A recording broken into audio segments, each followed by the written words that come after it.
Terima kasih, Mbak Rahma. Ya, itu kelebihan dari Mbak Rahma sebagai moderator merangkap orator dan kompor. Jadi senang ya. Kita sebagai narasumber sudah dipanaskan ya Pak ya. Assalamualaikum warahmatullahi wabarakatuh. Bismillahirrahmanirrahim. Wala haula wala quwata illa billah. Amma ba'du.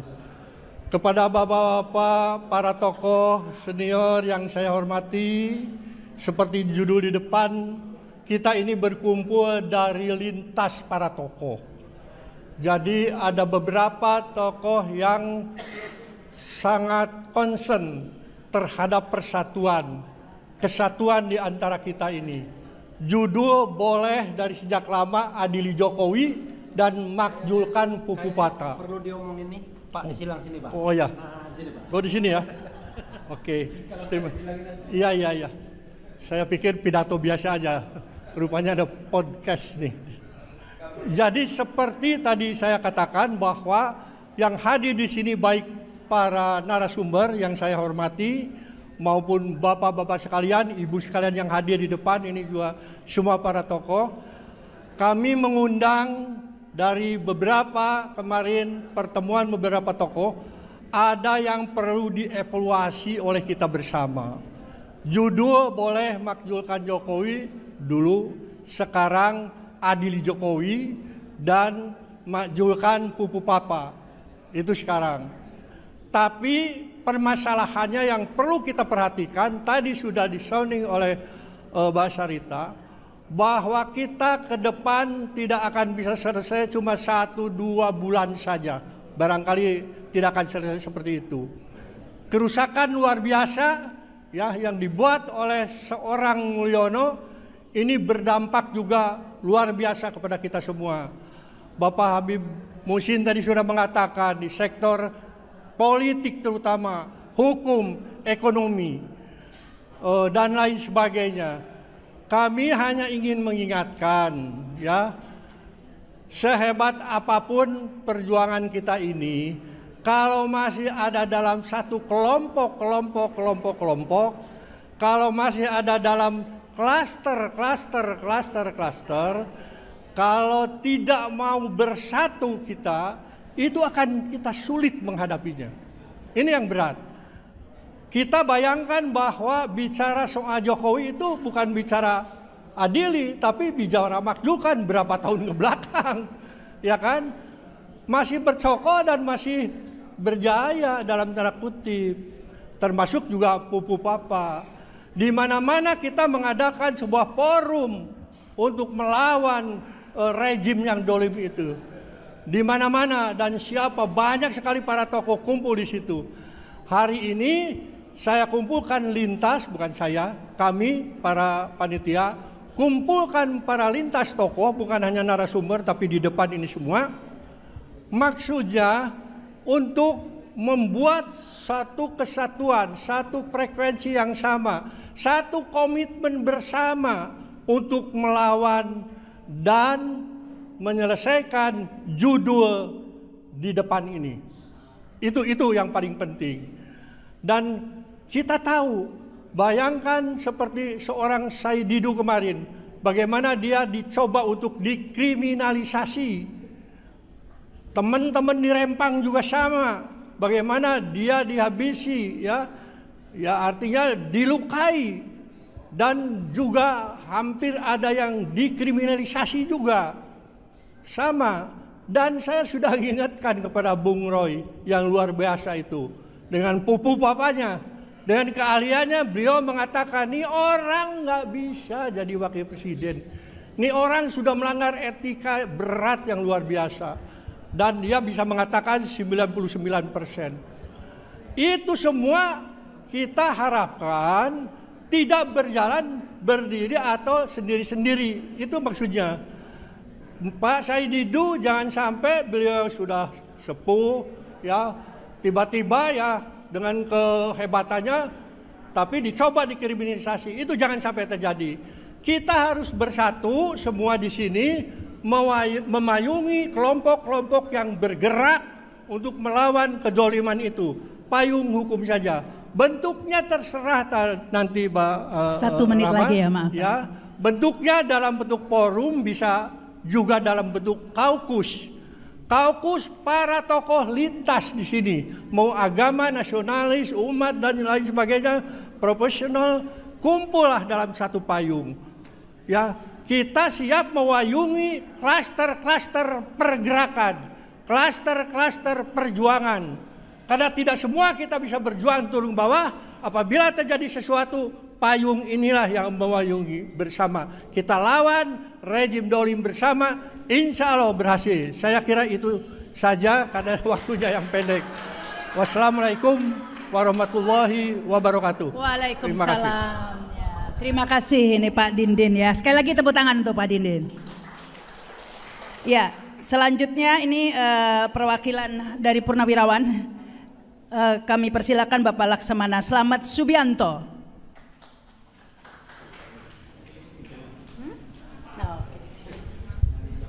5 menit ya Pak ya. Pendek sekali. Tambah dikit nggak apa-apa deh. Assalamualaikum warahmatullahi wabarakatuh.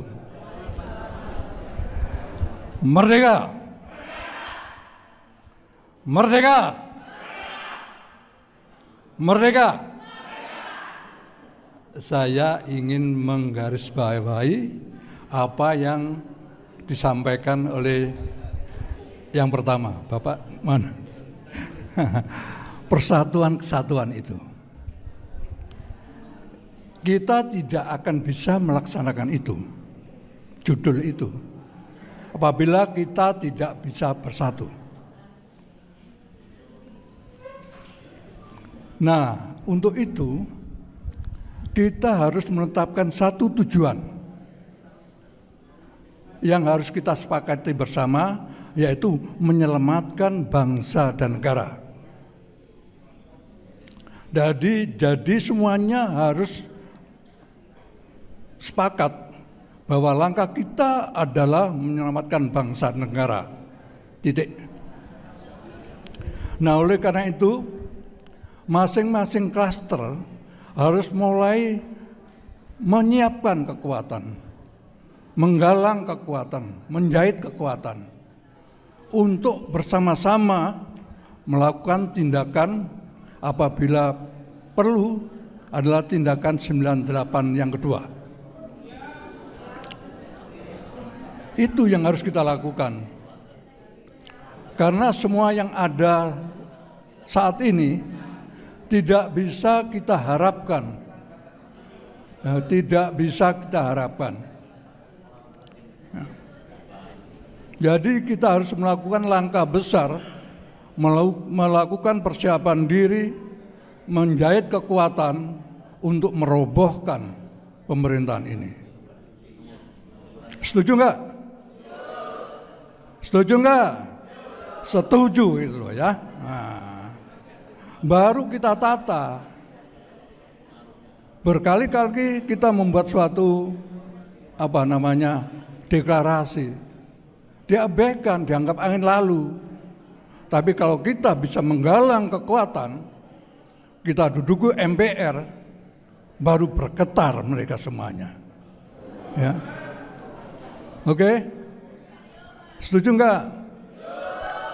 Oke, saya ingin menyatukan hati-hati yang ada di sini menjadi suatu kesatuan hati untuk berjuang menegakkan kebenaran di negeri ini, untuk menyelamatkan bangsa dan negara ini.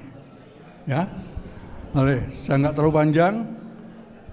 Saya ingin kita ikrar bersama.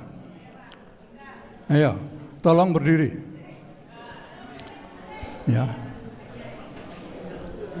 Saya harapkan ikrar ini menyatukan hati kita untuk menjadi satu tekad perjuangan merobohkan rezim yang tidak bertanggung jawab ini. Angkat tangan kanan ya. Ikuti kata-kata saya. Aku bersumpah demi negeri ini. Negara Kesatuan Republik Indonesia. Satu, kami bangsa Indonesia. Berketuhanan Yang Maha Esa. Dua, kami bangsa Indonesia. Berkemanusiaan, yang adil dan beradab. Tiga, kami bangsa Indonesia menjunjung tinggi persatuan dan kesatuan Indonesia. Empat, kami bangsa Indonesia berkerakyatan yang dipimpin oleh hikmat kebijaksanaan dalam permusyawaratan perwakilan. Lima, kami bangsa Indonesia berkeadilan sosial bagi seluruh rakyat Indonesia. Amin. Silakan duduk kembali. Nah, ikrar itu saya harapkan bisa menyatukan kita, menyatukan langkah kita, menyatukan kekuatan kita untuk merobohkan pemerintah yang ada. Kita ganti dengan sistem yang baru, ya, sistem atas dasar kebenaran Pancasila. Saya kira demikian. Saya akhiri. Wassalamualaikum warahmatullahi wabarakatuh. Waalaikumsalam. Terima kasih Pak. Tepat waktu kok Pak. Tapi sebenarnya ini kita ada waktu sampai azan ya. Jadi agak ya masih ada 40 menit lagi lah ya sampai azan. Ya, kesempatan selanjutnya kami berikan kepada Bapak Kiai Haji Atian Ali Dai MA. Silakan, Bang.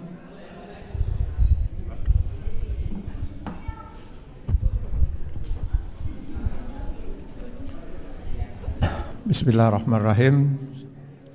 Assalamualaikum warahmatullahi wabarakatuh. Bismillahirrahmanirrahim. Wassalatu wassalamu ala rasulillah. Mohon izin, mungkin saya tidak langsung menuju tema ini, Pak. Tetapi ingin menyampaikan sesuatu yang mungkin harus kita siapkan agar kita bisa memenangkan tema yang ada ini. Terus terang dari lubuk hati yang sangat dalam, saya sangat salut Pak dengan yang hadir sekarang di ruangan ini. Yang dari sejak dulu, dari zaman ke zaman, dari rezim ke rezim, tidak pernah berhenti dari berjuang. Pertanyaannya, apa hasilnya?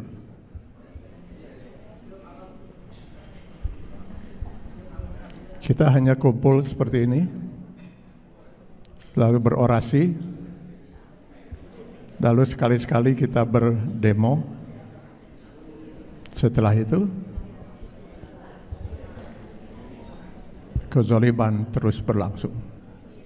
Dan kembali kita akan menunggu lagi untuk berkumpul lagi seperti ini. Lalu kemana sebenarnya 270 juta rakyat ini? Yang konon katanya mayoritas penduduknya Muslim. Kondisi ini sudah disinyalir oleh Rasulullah SAW 16 abad yang lalu. Saya khawatir, kata Rasulullah, umatku di kemudian hari keberadaan mereka tidak lebih dari hidangan yang diperebutkan oleh orang-orang yang sangat rakus dan lapar. Sudah rakus, lapar. Kita hanya sekedar makanan yang diperebutkan oleh orang-orang yang rakus dan lapar, para oligarki dan budak-budak mereka, hamba-hamba sahaya mereka. Kita hanya sekedar menjadi hidangan makanan. Au mungkin latin nahnu yauma izin ya Rasulullah, adakah karena kondisi umat Islam pada waktu itu sangat sedikit? Tidak, kata Rasulullah. Balhum kasir. Jumlah umat Islam itu sangat banyak, tapi keberadaan mereka tidak lebih dari buih di lautan, terombang-ambing, tidak jelas arahnya kemana, dimanfaatkan oleh para oligarki dan hamba-hamba serta budak-budak mereka itu. Kita pun hanya menjadi penonton, dan besok lusa kita kumpul lagi di sini untuk berdiskusi lagi.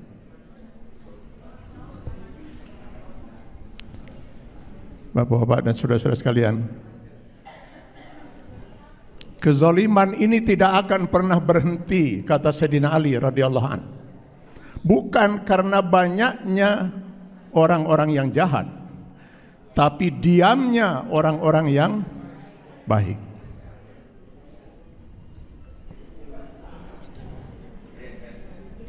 Lihat Pilpres kemarin, ketika umat bingung mana yang harus dipilih, apa kata tokoh-tokoh ulama dari ormas-ormas Islam besar itu? Kami para ulama netral. Dari mana yang namanya ulama bisa netral? Bukankah ulama itu adalah warasatul anbiya? Umat dihadapkan dengan satu hak, yang satu batil, yang satu haram, satu halal, lalu ulama kemudian bersikap netral. Netral itu kalau di mobil itu, maju enggak, mundur enggak, belok kanan enggak, belok kiri enggak.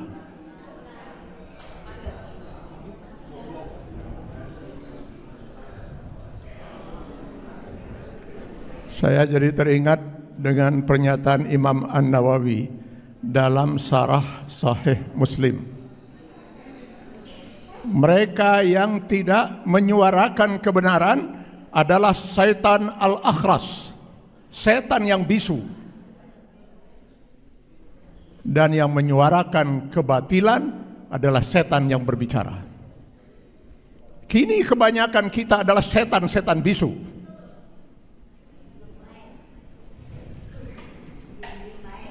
Para pejabat, para TNI, saudara-saudara kita yang di TNI, Polri yang masih aktif, para ulama, bisu semua menyampaikan kebenaran. Baru nanti mereka bersuara, mohon maaf, ketika sudah tidak menjabat, ketika sudah purnawirawan.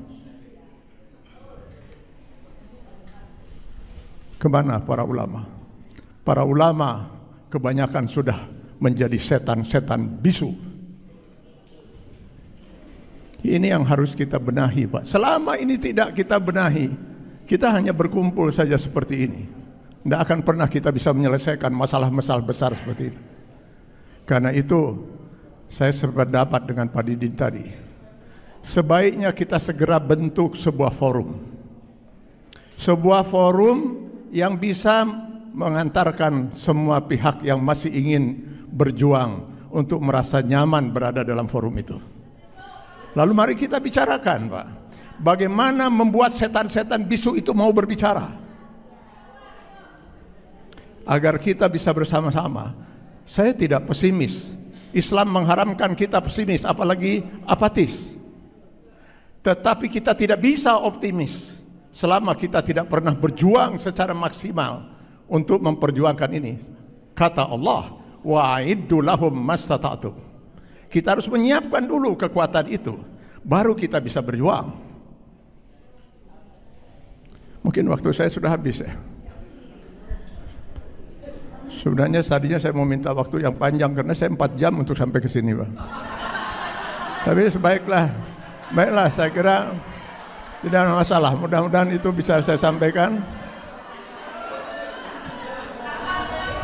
Jadi mudah-mudahan saya tidak merampas hak yang lain. Sekian, terima kasih. Billahi taufiq wal hidayah. Assalamualaikum warahmatullahi wabarakatuh.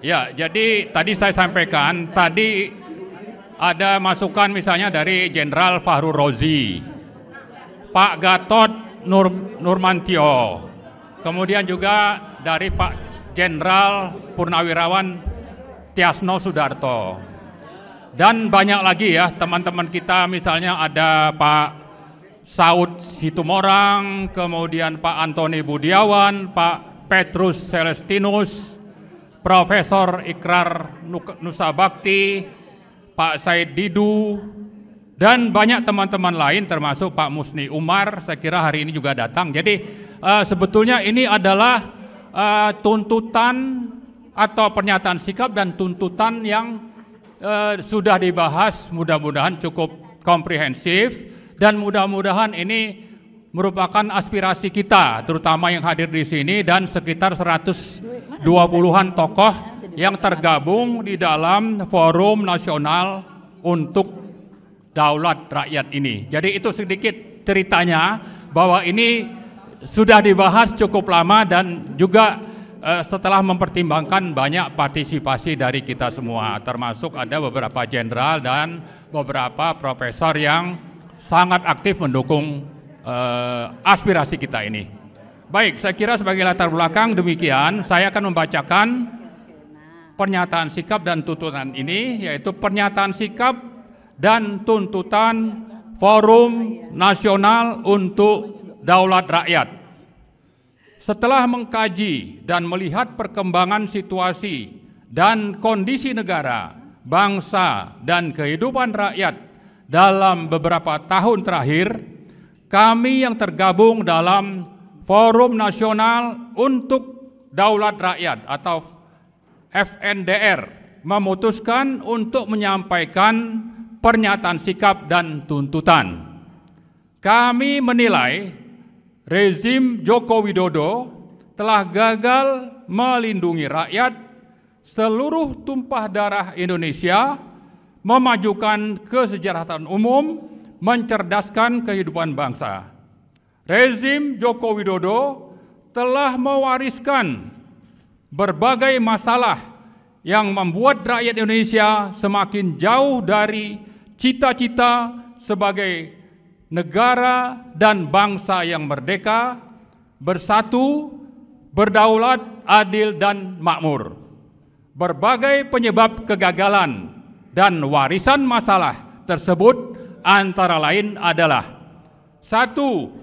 Menjalankan pemerintahan dengan meninggalkan prinsip-prinsip moral Pancasila, amanat konstitusi, dan undang-undang yang telah menjadi konsensus nasional. Joko Widodo telah mengkhianati daulat dan amanat rakyat karena berambisi untuk tetap menggenggam kekuasaan melalui politik dinasti otoriter ala Machiavelli.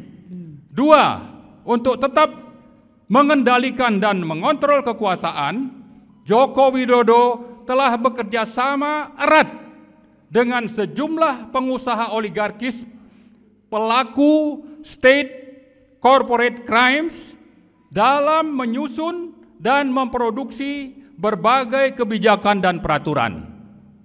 Bahkan untuk melanjutkan berbagai agenda oligarki, Joko Widodo diduga kuat mengendalikan dan menguasai Presiden Prabowo Subianto, termasuk dalam menyusun anggota Kabinet Merah Putih.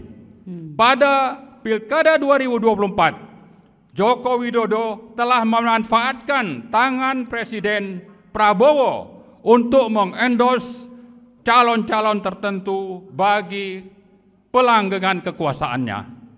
3. Salah satu kejahatan politik otoriter syarat KKN oligarki Joko Widodo adalah menempatkan Gibran sebagai cawapres Pilpres 2024 dan disusul dengan praktik yang sama untuk memenangkannya dalam Pilpres 2024. Padahal di samping inkonstitusional, pencawapresan Gibran telah tidak memenuhi syarat etika, moral, dan ijazah pendidikan.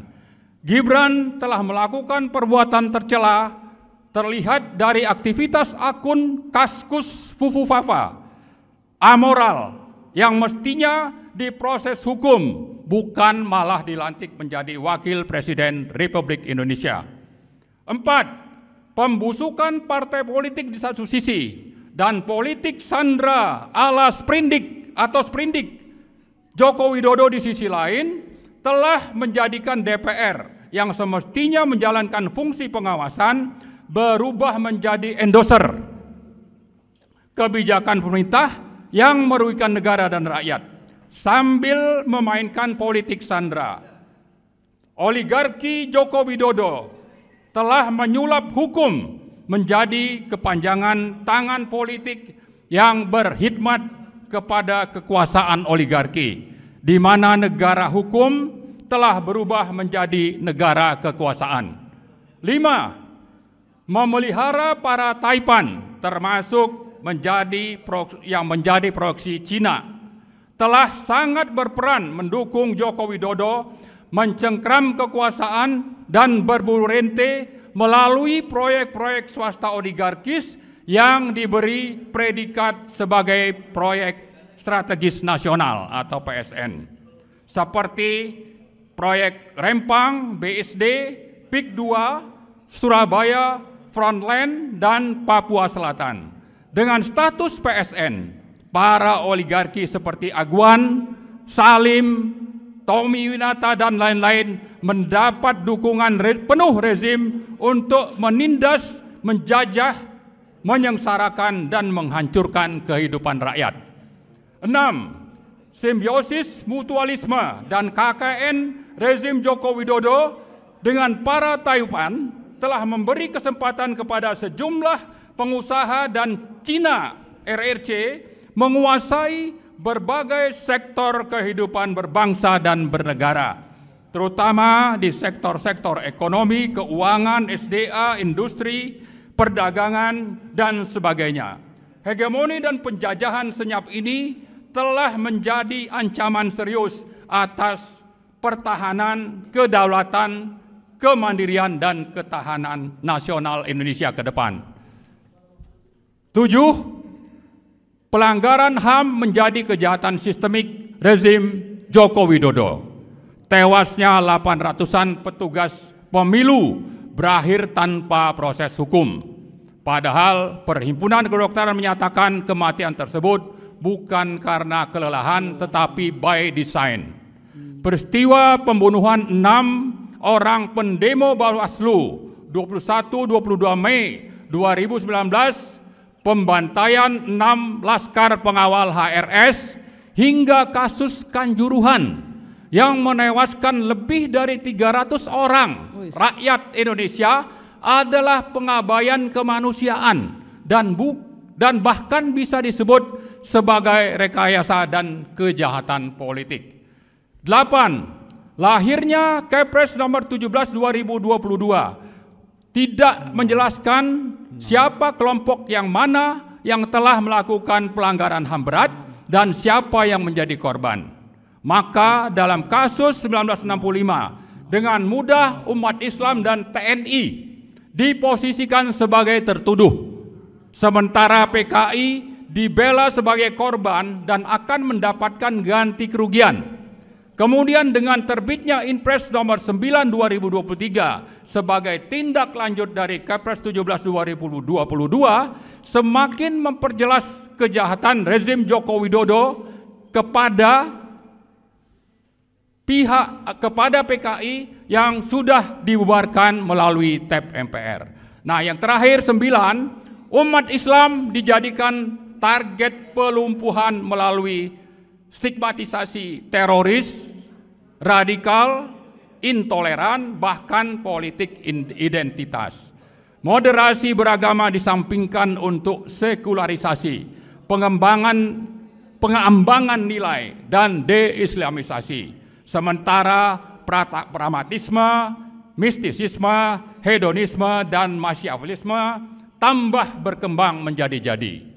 Nah, menimbang dan memperhatikan berbagai permasalahan di atas, kami dari Forum Nasional untuk Daulat Rakyat dengan ini menyatakan: 1. Menuntut Presiden Prabowo untuk menjalankan kekuasaan dan pemerintahan sesuai Pancasila, Konstitusi, dan Daulat Rakyat, serta konsisten melaksanakan apa yang disampaikan dalam pidato pelantikan sebagai Presiden di gedung MPR tanggal 20 Oktober yang lalu, sekaligus membebaskan diri dari cengkraman politik oligarki nepotis Joko Widodo.